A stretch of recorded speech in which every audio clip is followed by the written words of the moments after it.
와, 건물 굉장히 멋지네요. 야, 물건 설명해 드리겠습니다. 사건 번호 2025 타경 51537. 지금 여기 같은 경우는 낙찰이 이제 임박해서 제가 한번 와봤고요. 유찰은 4번 됐습니다. 사건 번호 2025 타경 51795. 성남 고등동에 왔습니다. 이쪽에 아파트들은 호반 서밋, 제일 풍경채, 뒤쪽으로 아파트들 쭉 있고요. 오늘은 아파트를 보러 온 게 아니라 1층 상가 매물 나와서 한번 와봤습니다. 감정가 대비 24%까지 내려왔거든요. 성남 고등동은 서울 서초에서 10분 거리인데 감정가 대비 어마어마하게 유찰이 되고 있습니다. 동네 상권 한번 보여드리고 이게 돈이 될 만한 곳인지 한번 봐드리도록 하겠습니다. 이쪽 바로 뒤에는 어린이 놀이터, 공원 크게 있고요. 저희는 이쪽 뒤쪽이니까 한번 봐드리도록 하겠습니다. 건물들은 굉장히 멋지게 다 올라갔습니다. 저렴하게 싸 보이는 건물들은 없죠. 이 동네 자체가. 자동차 관련 사업장들이 많네요. 여기도 TJ 모터스. 제 왼쪽으로는 굉장히 크게 있습니다. 타이어, 카 서비스 업장 크게 있고요. 다이소도 크게 있습니다. 근데 동네에 사람이 없죠. 지금 오후 4시인데 사람이 없습니다. 건물들은 굉장히 멋지게 올라갔고 1층은 비어 있습니다. 와, 여기 앞에 한번 보십시오. 서울 서초에서 10분 거리 성남 고등동입니다. 건너편에 아파트 같은 경우는 상권이 어느 정도 형성이 돼 있는데 이쪽 다세대, 다가구 이쪽 라인에는 사람이 없습니다. 사람이. 진짜 이런 거 보면 큰일입니다. 큰일. 이렇게 사람이 없나. 상가 분양 받으신 분들은 개인 회생 들어가신 분들 굉장히 많습니다. 개미지옥처럼 계속 이자 내야 되고, 분양가 8억 하던 게 요새는 뭐 2억대로 다 내려왔습니다. 성남뿐만 아니라 뭐 구리, 남양주 뭐 전체적으로 다 그렇습니다. 여기도 비어 있죠. 여기 앞에도 비어 있습니다. 뒤에 저쪽에 끝에 한 분 걸어 다니시는 분이 있고 썰렁합니다. 1층만 이렇고 주택은 굉장히 비쌉니다. 지금 빈집도 하나도 없고 지금 다들 주택은 여기 회사 다녀야 되니까 거주를 하시는데 상가는 비어 있습니다. 요새 인건비도 비싸고 월세도 비싸고 다들 외식들 안 하시고 그렇습니다.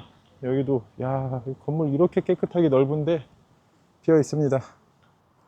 저기 끝에까지 빈집들 많이 있습니다. 상권은 대략 봤으니까 해당 물건지로 이동하도록 하겠습니다. 한 집 한 집 중간에 자동차 서비스 광택점만 있고 전체적으로 다 비어 있습니다. 여기도 비어 있습니다. 삼겹살집 하나 있네요. 식당. 지금 현재 문이 닫혀 있습니다. 영업을 하시는 것 같은데 지금 브레이크 타임인 것 같습니다. 여기도 임대. 이쪽이 메인길은 아니라고 하지만 지금 뭐 대충 봐도 심각하죠. 아마 지방은 더 심할 겁니다. 지금 여기도 임대. 엄청 큽니다. 바로 큰 길 이면인데도 비어 있습니다. 자동차 관련해서만 들어오는 것 같고 동네가 왕복 5차로 도로 바로 이면이었습니다. 앞에 버스 정류장도 있고요. 여기는 서울 서초랑 차량으로 10분 거리라 많이 가깝긴 한데 가장 큰 단점이 있죠. 지하철이 없습니다. 여기까지. 그게 가장 큰 단점입니다. 해당 물건지는 여기 대왕빌딩 이면이거든요. 대왕빌딩 가장 좋은 위치. 여기도 지금 비어 있습니다. 이 위치도 비어 있습니다. 버스 정류장 바로 앞인데 요새 정말 쉽지 않네요. 해당 물건지는 여기입니다. 커피의 바나다. 그 앞에 모퉁이. 여기도 1층이 다 비어 있네요. 대성빌딩. 여기도 비어 있고 여기도 비어 있고 저쪽 끝에도 비어 있습니다. 그 앞에 여기도 임대가 붙어 있습니다. 그 옆 건물도 임대가 붙어 있습니다. 현장에 안 와보고 지도로 보거나 로드뷰로 보면은 절대 현장을 알 수 없습니다.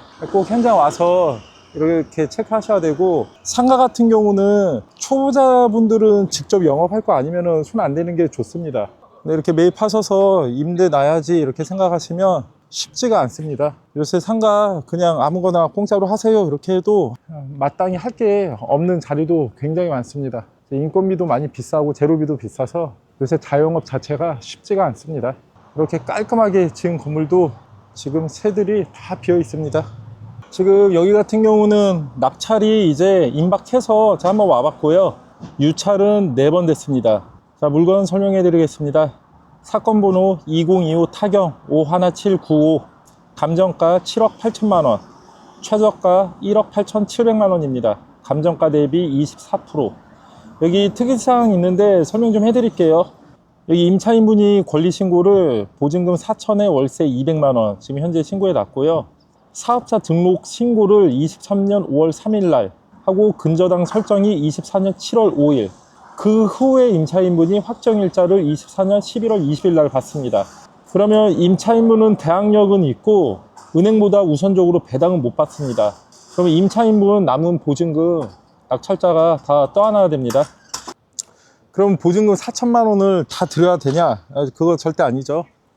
일반적으로 경매 개시 이후에는 임차인분이 월세를 안 냅니다. 그러면 보증금에서 밀린 월세를 차감해야 되겠죠. 그러니까 현재 있는 임차인분하고 확인을 하셔서 내가 낙찰 대금 외에 추가로 돈이 나갈지도 모른다, 이거를 인지하고 들어오셔야 됩니다. 주택보다 상가가 인수가 더 매끄럽지가 않고요. 그리고 여기 같은 경우는 대항력이 있어서 서로 이견이 있으면은 소송까지도 감안하셔야 됩니다. 여기까지 왔는데 커피 한잔 마시고 가야죠. 로봇이 만들어주고 있습니다. 1208번 주문 고객님 아이스 아메리카노 완료되었습니다. 야, 이제 뭐 인건비가 비싸니까 로봇이 커피를 만들어주는 시대가 왔습니다. 저 안에 들어갔는데 임차인분 계셔서 잠깐 얘기 나눴는데 월세가 얼마큼 밀렸는지는 얘기를 해주실 수가 없다고 합니다. 그리고 권리신고서에 월세 200만 원으로 신고하셨는데 실제로는 80만 원을 주장하시네요. 근데 그런 경우도 있을 수 있습니다. 이명계약서가 있다고 주장하시는 것 같은데 실제로 80인지 뭐 150인지 아니면 200인데 이렇게 얘기하시는 건지 그거는 알 수가 없죠. 그러니까 상가가 이런 게 있습니다. 이런 거는 민사 소송으로 가든지 아니면 협의를 해야 되는데 협의하게 되면은 조금 감안해서 처음부터 낙찰가를, 그러니까 이런 부분을 다 인지하시고 저렴하게 낙찰 받으시면은 전혀 문제가 없는데 이런 거 전혀 모르시고 보증금 4천에 월세 200으로 계산해서 낙찰 받으시면 낭패를 보는 겁니다. 현장에 오시면은 임차인분들은 되도록 만나는 게 좋습니다. 현장에서 만난 임차인이 자기가 양보할 수 있는 부분까지 이렇게 고려해서 주장하지 않거든요. 본인이 받으려고 하는 최대한을 주장하는 경우가 많기 때문에 그것까지 고려해서 다 받아준다고 해도 내가 손해를 안 보겠다 하는 금액까지 온 다음에 낙찰 받으시고 그 다음에 이제 협상으로 그 금액을 좀 내려놓으면 되죠. 정 안 되면 소송까지도 갈 수 있죠. 소송 비용이 오히려 더 저렴하다고 생각되시면. 자, 고등동에 다른 매물 하나 나온 곳에 왔습니다. 와, 건물은 중세 성같이 지었는데요. 1층 층고가 와 어마어마합니다. 굉장히 높습니다. 1층 층고가 한 6m는 될 것 같네요. 이쪽 고등동 같은 경우는 1층 상가는 지금 전멸인데 주택은 잘 나갑니다. 서울 서초하고 10분밖에 거리가 안 되기 때문에 이쪽에는 주택으로 매물이 나오면 바로바로 계약이 되고 있습니다. 와, 건물 굉장히 멋지네요. 야, 짱짱합니다. 물건 설명해 드리겠습니다. 사건 번호 2025 타경 51537, 상가 주택이고요.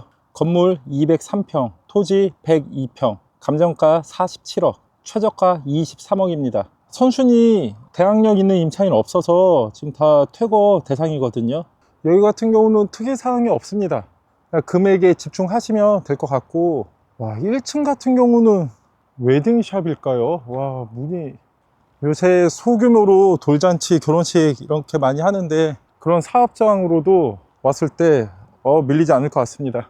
강남 소초랑 워낙 가깝고 주차도 앞에 그냥 다 이렇게 세우면 됩니다. 쭉 이렇게 저렴하게만 사면 할 수 있는 게 많아지죠. 아, 여기는 정말 좀 아쉽네요. 이게 경매로 나왔다는 게 주인분 입장에서는 속이 탈 것 같습니다. 저는 여기까지 보여드리고 아까 샀던 커피 마저 마시고 공원 한 바퀴 돌고 복귀하도록 하겠습니다. I